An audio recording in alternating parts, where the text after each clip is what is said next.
Ma'am, pangalan mo, pangalan. Rebecca. Kusya rin magtingog, ma'am. Rebecca. Paapelido. Kiakson. Kiakson. So, unsa may mong kasinatian sa langaw tuod, ma'am?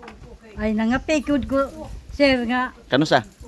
atong isa ka buntag Tapos na giinom na ko na amday langaw pag inom na ko ning tapot ang langaw rin patay sa akong baba. Nahurot na kong inom ang kape. pila ka buok langaw? Tulo. Pero na kay natuon adto. Wala ko nasangit man diri sir. Sa akong wahit. Pero timing yung daghan ako ang langaw. Buntag gabi na. Naagihapon musuod sa mosquito ang langaw. Di man mo gawas na aghantod gali ro na man sa balay. Sige pamunad pag akong anak ug mga dingding sa mga kurtina na may daghan langaw dali. Di gid mahurot. Man Kapila man ninyo kasinati og inani? Permanente. naman ni diri basta inig-harvest nila. Harvest sa asa man ang kuan. Kanang kanang manukan. Kada Giri- harvest na naay langaw nga mukuan sa balay.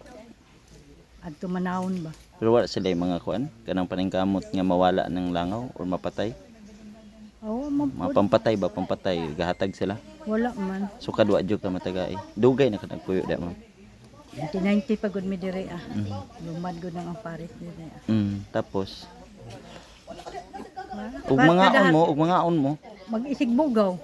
Naay isa nga dili mo kuan magsigirag bugaw sa langaw sa lamisa. Kay og dili pod nimo bugawan kay manguan man sa imuhang Nugpa. Nugpa man. Wa pa mo na nga sakit ya. O kaluoy pas Ginoo pod in tawo. Unsay hangyo nimo ani? At kuan na lang pag mga kuan ba nga mawa ang mga langaw. Makontrol na sa ba. Kay inig human na pod mga duha ka semana wa naman po'y langaw. Pas panahon das pag-harvest nila. Ya, sa isa ka tuig mabantayan nimo kapila mag-harvest. Kadaghan. Kadaghan uy. Kay 24 aw kanang 45.